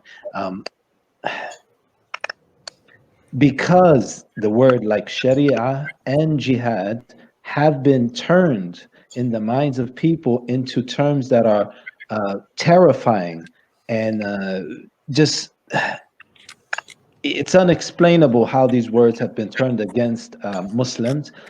I would personally step lightly when speaking about these issues, because they have to, for example, this is the way I see this situation with these two words. I just want to touch lightly on the issue, and anyone else can take it after that. When it comes to these two words, they're like two pristine glasses of milk for Muslims. They're beautiful, they're pure, but to the non-Muslim, they have been convinced over time, and indeed for many years, that these two glasses are poison. So when we bring the glasses out and put them on the table, what they think we're doing is an evil act. Talking about these two things and promoting these two things without sufficient clarification is very dangerous, unfortunately, in the Western world. So, me personally, I try to use extreme caution when talking about these two things, and I'm not the one to expound on the two matters, because they're way above my pay grade, and I don't get paid for this. But what I mean is, I'm not qualified to clarify that, in my humble opinion. So, I just want to urge everyone to understand that there's extreme danger with dealing with these two. So people who do deal with these subjects, we have to admire the bravery, but I think that also, if we want to implement a correct amount of wisdom, I wish to counteract and balance out the two sides. We've heard a lot about Sharia and the likes today. So I also want to remind the people that we as Muslims also understand your plight. We understand when Muslims get on the internet, even we become weary, even we become, in a uncomfortable situation, because we understand that these words have been twisted to the point where it's actually dangerous for us to speak about the issue. And that's just what it is at this moment. So alhamdulillah, it is above my pay grade in the sense that Allah is saving me from that at this moment, because I'm just one person trying to save myself from the hellfire and coming on a platform just to share whatever little bit I have. So I appreciate the question being directed towards me, but I have to direct it towards the person who it's due to, and Allahu A'lam min dhalik. But I'm going to give it back to you, brothers, inshallah. Brother Abu Bakr, give us, a comprehensive understanding of what Sharia is from your perspective, and obviously you've written the book about it, 2064. So let's try to clarify that way. Non-Muslims that are listening are not, continuing, like the brother mentioned. I mean, we see so much propaganda that has led people to develop Islam has been demonized and villainized, and they believe that Islam is out to get them. So let's clarify as much as possible what Sharia is. But allow me to thank Karim very quickly for that very wise advice, I think. Ali radiallahu anh said that you should speak to people at their level so that they may understand, meaning we should not go above that, because that, of course, will create controversy, unnecessary bickering, unnecessary misunderstandings, and that can lead to many other things besides that we would not want. Yeah. Okay. The Sharia, and I'm not an Islamic scholar, and I'm a strategic planner. It's in two definitions that I would share. One is it's a divine legal framework. It's the framework that Allah subhanahu wa ta'ala has provided for us to legislate our lives. And the second definition is the total way of life. And so everything that is in the Sunnah, everything that's in the Quran is encompassed in the Sharia. Now, I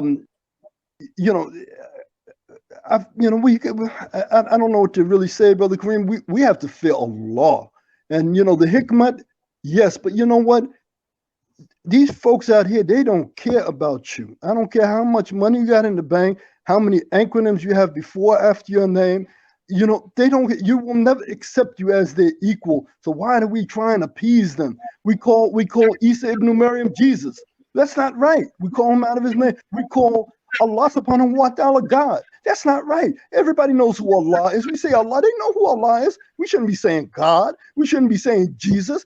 Jesus is not his name. His name is Isa ibn Maryam, and it's important to say Isa ibn Maryam because Allah gave him that name, and because when in the Arabic tradition, a man is named after his father, but not Isa. Isa is named after his mother because he had no father. So we shouldn't. And Jesus and Isa are not the same. And now I know I'm gonna offend somebody, but I want to explain real quick to business. And it's time to for iftar here on the East Coast. So I'm gonna after this point I'm gonna have to leave you.